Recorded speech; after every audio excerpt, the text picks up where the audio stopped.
Omdahl Show. This is episode 1054, and we are here, although I feel like I said that yesterday, once again, second guessing myself. I do it every day when I say the number. Anyway, maybe it's 1054. If it's 155, I guess I'll edit the description later, but I will never be able to edit these words again. Shucks. But that's it's being live. Sometimes things aren't perfect, and that's okay. Judy, I was right. Good. Hi, Judy, Sunshine, Lisa, Sean. Good morning, everybody. Is today Wednesday or Thursday?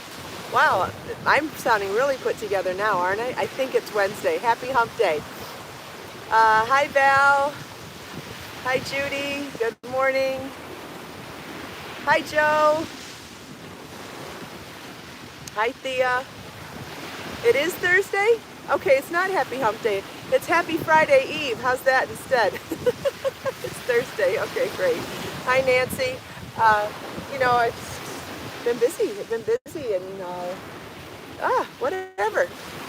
I'm wearing one of my favorite dresses today. It's the Thalia Dress. This is a crochet pattern you can find on my website. It's amazing for a beach cover-up or a dress. And I've also made it as a tunic and a top before too. And you can even add sleeves to it. So lots and lots of options with this one. And not only that, but the construction style is so interesting about this dress because you make both the front and back flat. And it's by joining the side panels on the side with a join-as-you-go technique like motifs that it's still a seamless construction in the respect that you're not sewing anything together, you're crocheting them together, but you have so much more flexibility in sizing this way. So you pick your size based on, the width of the bust and everything. But then if you're in between sizes, how you add these side panels, see, so these rows of double crochet are worked into the row end stitches of the front, and these are worked into the row end stitches of the back, and then they're joined together with a chain 5 join in the middle here.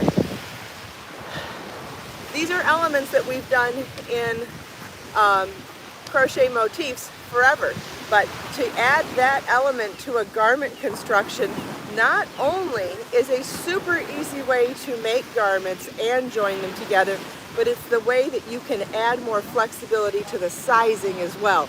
Let's say you're in between two sizes. You could make the smaller size and add a little more rows over here, or you could make the larger size and add less rows over here. So by adding those side panels, it gives you so many more options.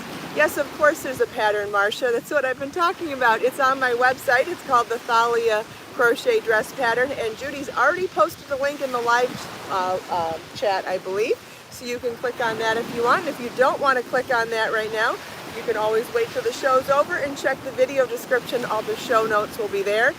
And you could still just go to my website and click on that search button and search crochet dress, search Thalia dress, or there's also the option of going to patterns on my website and doing your own filtered searches. There's a huge filter system in the search module on my website where you can search by weight of yarn. You can search by type of project. So for this one, you could search by crochet dresses. There's a lot of different ways that you can find patterns. And again, the direct link Judy has shared twice now. Let's see, I did not catch all of that. Hi, Kat. Hi, Rita. Thanks, Martha. Hi, Sandra.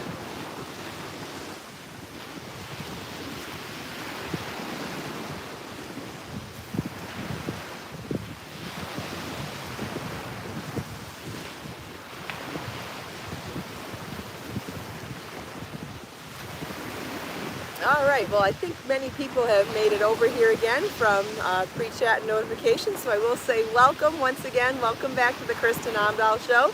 This is episode 1054, and we are live in Southwest Florida at the beach today. It is a super, super humid and steamy day when I got here and got out of the car. I couldn't see because my glasses were all steamed up, which is totally normal for Florida in the summertime.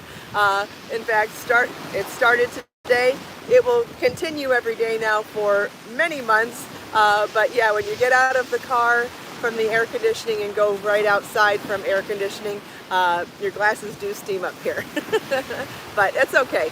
It was just the first day that it's happened to me. What's going on behind me? What is that? Well, that's interesting. I wonder if that type of a kayak doesn't tip over very. Seems like it's a kayak, but with that, like a catamaran pontoon on one side. Interesting. It looks safer for tipping, doesn't it? Anyway, I wouldn't go out there in this kind of rough weather, though. I definitely wouldn't do that. All right, how's everybody doing today? Happy Thursday. Happy Friday Eve. Thank you, Sandra. You as well. Hi, Tori. Hi, Lori. Yeah, it does seem a bit dicey out there. Yep, waves are great for relaxation, whether they are rough or smooth. Hello, Karen from Denmark. In fact, before we get started, let's flip the camera around and check it all out. Let's see what we've got here. Oh, there's another one of his kayaks. Must be someone else with him. So it doesn't look like the kids have made it down here yet for summer camp, but it looks like they're all ready for them, so we'll get to watch the kids take off on their stand-up paddle boards maybe. Here's the water. And the beach to the north of us. And look, and I'm sitting in front of these today. I thought it was, and this is my view. Isn't my view pretty too? I think this is beautiful also. And there's my little dolly. Had a chat with Bjorn the other night. And I think we're closer to naming the RV. I do believe that I want to name her Dolly and not Winnie, but we're still figuring it out. You know, we're not done organizing yet. We don't feel settled yet. I don't feel quite settled yet. I still have a lot to process and figure out, so maybe that's why I haven't named her yet, but Dolly's getting closer to being the name. I just feel slightly guilty not taking the name away from my Wagon Dolly, but I guess it can be Wagon Dolly too. Hi Sharon, good morning. Whew. All right, so I wanted to share a story with you guys, actually a couple of stories. So I posted something, hi Grammy, I posted something on my Facebook personal account the other day, something about being a straight shooter, and it reminded me of the fact that I've lived in other cultures, I've lived in other areas where English wasn't the spoken language more than once, and it was, as I was taking this little walk down memory lane, I was realizing that even though it is very difficult to be a foreigner in a different culture, and even when you're trying to fit in, sometimes you just are the outsider. And I'm not speaking so much from here in America, which I'm sure there are lots of stories here too, but in an old world culture, I feel like it's even harder to get acclimated because they just are not very accepting of outsiders. And I get it, I do understand. And I've always approached being the outsider in a very gentle and humble way as I do. And I was complimented twice in my life in other languages, in other cultures, for being a straight shooter and being a straight, honest person. And because in my experience, I have been treated with a lot of, how would I say this? I feel like people were extremely guarded against me and very untrusting because I was an outsider. And so I felt like that was like the height of a compliment you could possibly receive as an outsider, to be told that you give the impression of being straightforward and honest. And I've always taken those as super duper major compliments. So anyway, after that, been having multiple language discussions lately. Like, it's come up in multiple, in yes, Lily, I'm sure it's hard here too. Yes, I agree. It does not necessarily have to be an old world culture. I think that added a little to it, but wherever you go, acclimating, being the new kid at a school, right? Ultimately, it's the same. I mean, when you break it down, it's the same thing as being a new kid in school. If you ever had to move as a kid, which I did multiple times, I had to move after kindergarten and after second grade, and those are hard times to try to fit in. And, you know, we've all had to be the new person, whether it's been new person at a job, new person at a school. But when you add language to that, it does add a lot of other challenges. And Lily will know what I mean. Learning the idiomatic expressions in another language can be one of the hardest parts of actually acclimating and getting involved. If you don't know what idiomatic expressions are, it's when you say something that doesn't quite mean the same thing, right? So like, so hungry I could eat a horse, right? Does it mean that we actually eat horses? No, of course not. But somebody that only knows textbook English could be super frightened when they hear that. So any expression that means something casually in conversation but isn't literally correct is called an idiomatic expression. And so learning those in other languages can be extremely difficult. Hi Debbie, hi Carrie, good morning. So anyway, getting back to my current story, I met somebody last night, and that it was a really cool experience, and I wanted to share it with you. So, because there's so many wholesome things about this story. So anyway, just for a brief backup, I don't shower in my RV for a couple of reasons. Number one, when I did the walkthrough at the I took my class at the RV dealership before I took ownership of the RV. He told me this shower head is going to be useless, and until you replace it with something better, it's not even going to get the shampoo and conditioner out of your hair. And I thought, well, what's the point of using that until I fix it then? So, and I figured because I'm able to keep the humidity so low in the RV during the day, which is helpful for the air conditioner and helpful for everything else, what's the point of adding extra moisture in there with water that's not going to do what I need it to do? So and where I'm staying, there is a bathroom house at the pool area that has shower stalls in there, and no one's ever down there. And I go down in the evening and I take my shower just like I'm in a locker room somewhere, which is really not a big deal at all to me. And like I said, when I weighed the pluses and minuses, it made more sense to me to do that than to deal with the shower right now. First of all, I don't want to spend the money on the shower head right now. I don't want to even learn how to fix the shower head right now. Will I do it in time? Absolutely. But I really try to stay focused and disciplined in doing things in the right priority order. And with a shower with great water pressure, lots of hot water, and 3 minutes from the door, it seemed like a no-brainer to do that. So anyway, I was in the shower stall, in the ladies' bathroom shower last night, down by the pool, right around sunset, so there's nobody down there. And I hear a conversation going on in the men's bathroom, which also has showers. And I was like, no, I don't pay extra for using the pool or the bathrooms at the pool. No, I don't. It's included in my rent. So I'm in the shower down there, and I hear a conversation going on in the men's shower bathroom, whatever. And I was like, that's weird. So there's two guys showering together or doing something together and talking. And I've never heard anyone talk down there. So I was like, okay, all right, so you're not the only one. Get over yourself. There's other people down here. It's no big deal. But as a survivor of domestic violence, you're always on guard when you hear other conversations going on, whatever. So I'm sitting there going, okay, just be aware of your surroundings, whatever. And as I'm leaving the bathroom, after I'm showered and I'm leaving, the people that were in the men's bathroom are leaving right ahead of me. And it turns out it's this older man and his wife, and she looks quite frail, and he's helping her, and I'm walking behind them, and I'm trying really hard to walk very slowly so they don't feel like I'm rushing them. I realize they're walking slowly, and it's no problem. I'm so moved by the fact that he takes her somewhere that's easier to help her shower or whatever, and I'm just like, my heart is full just watching them and being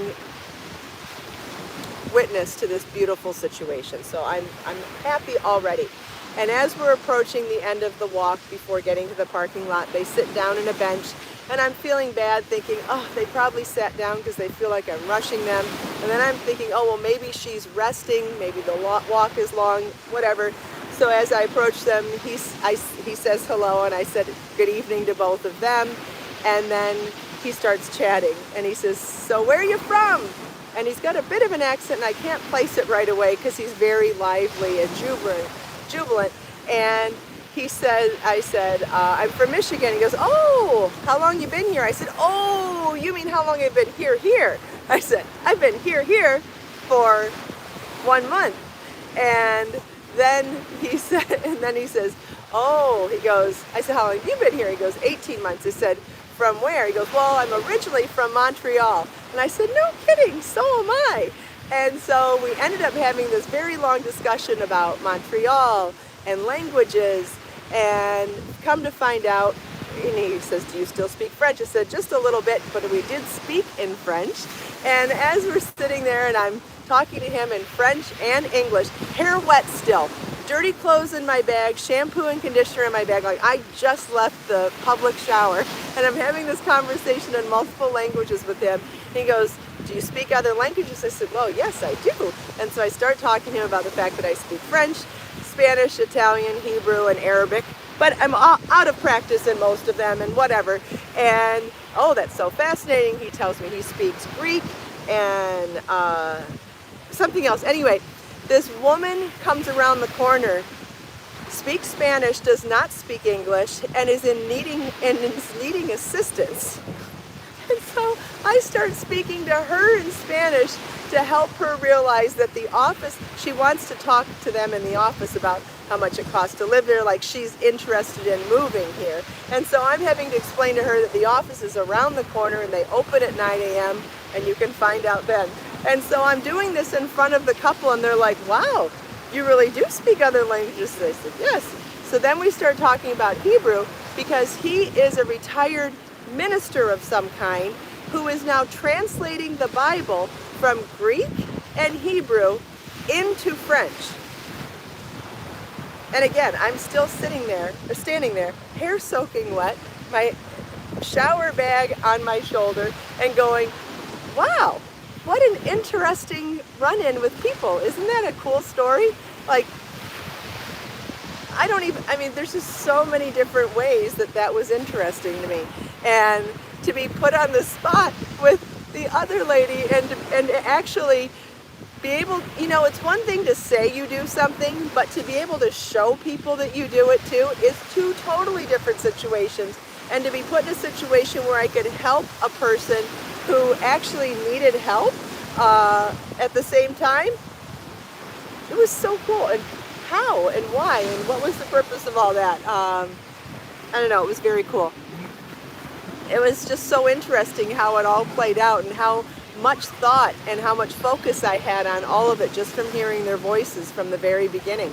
Yeah, there was a lot to think about with all that when I got back last night, but I thought that was really cool. And I almost didn't tell you guys the story because I was a little embarrassed. Not embarrassed, I was a little hesitant to tell you that I shower in a public bathroom right now, because I didn't want anyone to take anything, to think there was anything less of me because of that. Sometimes you just do what you got to do, and you weigh out the pluses and minuses of a situation, and you just do what needs to be done. And I was hesitant to tell you guys that because I didn't want to be judged for it, but it turns out that this story was such a cool story that I wanted to share that I decided, you know what, I don't care.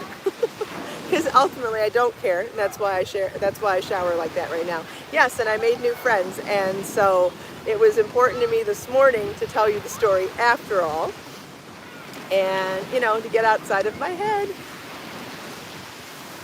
That's great, Marcia.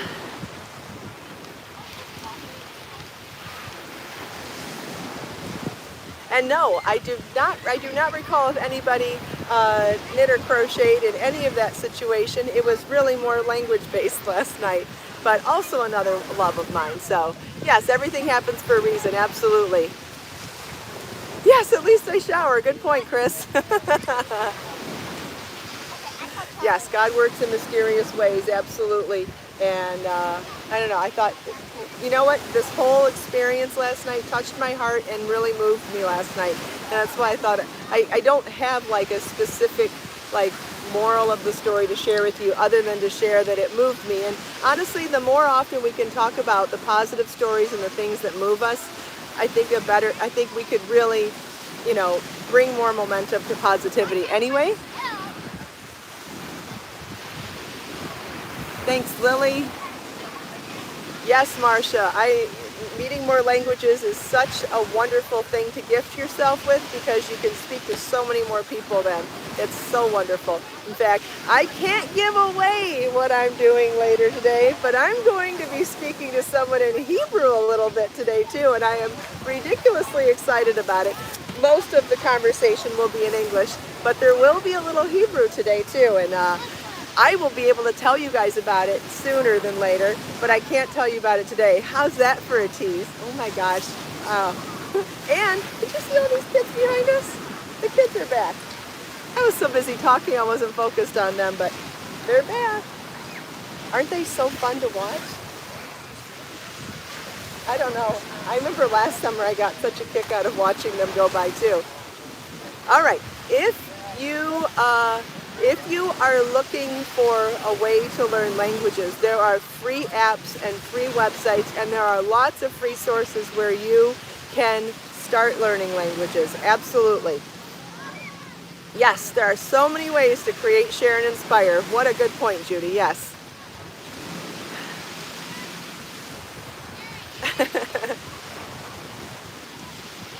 Sunshine, you can use a lesson in Kristin style discipline. Oh, yes.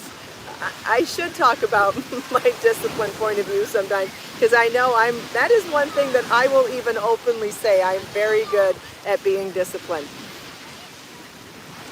I should probably talk about that more often, because I'm sure a lot of people could use some tips on discipline. That is a good point.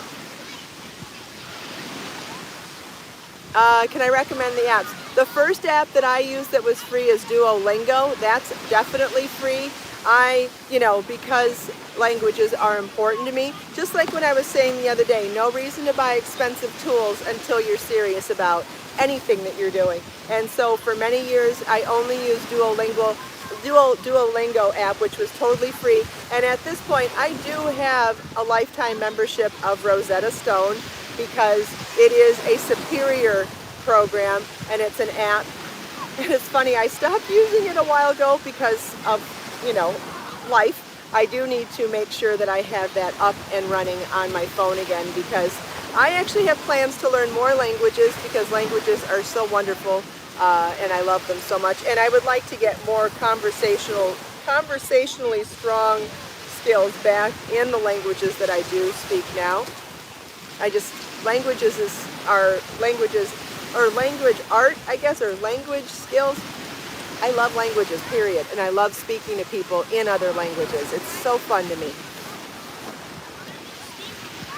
Speaking of which, there's a plaza across the street from where I live. There's a big bee or something. There's a plaza across the street from where I live, and they have lots of empty spaces in the plaza. There was supposed to be a farm-to-table grocery store going in that didn't go in, and I'm super bummed about that because I would really like that to have come in. However, so right now there's a Panera and a nail salon, a Staples, and a Bed Bath & Beyond, most of which I don't care about. However, they're putting in a guitar center, and I don't know why I'm so excited. But I do believe that I will get to a better level in my guitar journey if I were to take like even 4 lessons. And I'm hoping that when they open a new store, they're going to have a discount on something. Like my guitars even was bought. It was a birthday gift from Marlon when, when he was 4 or 5 years old. He knew I wanted a guitar, and he made sure that I got one. And it was from Guitar Center, but a different Guitar Center. And I don't know how to change the strings. I don't know how to tune it. And I would really just like some basic lessons, because I feel like once I just get the basics down, I feel like, and there's a segue to this.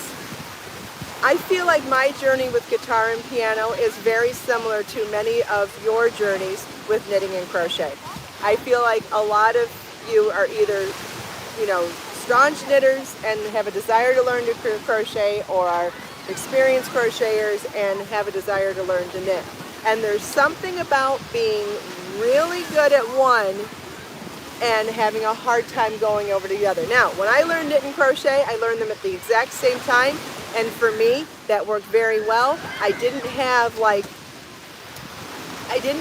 issues with going from one to the other. But I could see now where if you're really focused on one, and have been for many years, it's difficult to wrap your head around the other one. Another good example, when you've spoken one language or learned one language, adding another one to the mix can sometimes be very difficult too. It's when you get past that second one that it kind of gets better.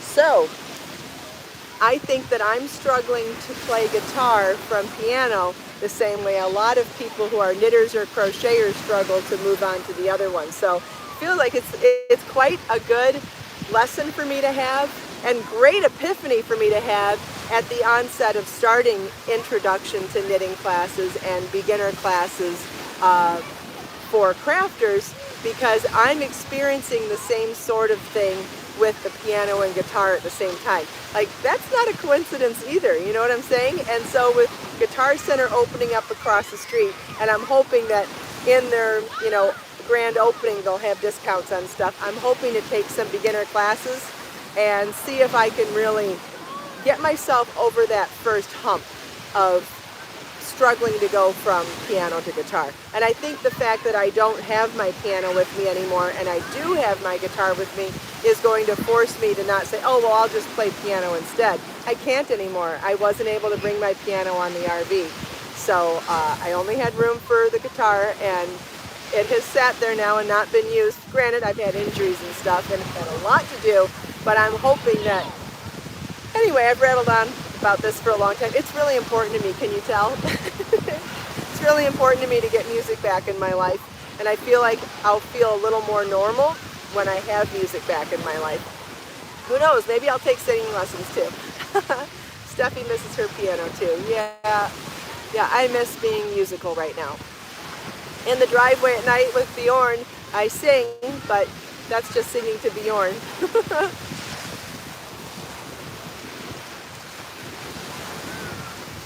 Well, Thea, you can do it too. I'm hoping that since my right wrist is injured and not my left, that I could still play guitar and just strum. I don't see why I couldn't strum with a wrist guard on. I'll try. All right, you know what we haven't done yet? We haven't closed our eyes. Let's, if you trust me enough to close your eyes with me, go ahead and close your eyes, and I'm going to count to 30 seconds, give or take, in my head, while we can sit here and it's like disconnect our eyes and our brain and take a little mini break, listening to the waves, starting now.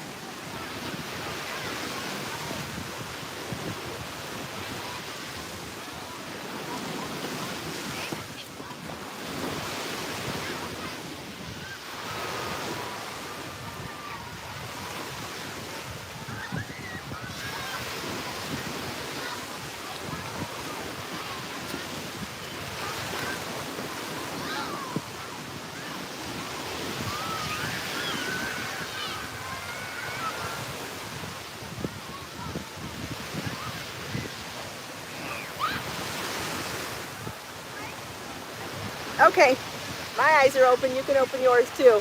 How great did the waves sound doing that? Oh my gosh, the waves sound good, but they sound better with your eyes closed. They really do. I enjoyed that very much. I hope you did too. Hopefully you got like a little tiny break. Even hearing the kids laughing in the background was sweet too. Just so wholesome and sweet. I know. Can you imagine how much fun they are having? And collectively together, no less? Oh, wow. Anyway, thank you all so much for taking time out of your busy day to spend a few minutes here with me. I hope you enjoyed the sunrise, the beach, the colors, the scenery, chatting with me and everyone else. Let us make time to create, share, and inspire today and every day. Have a wonderful day, everybody, and I'll see you tomorrow. Bye-bye.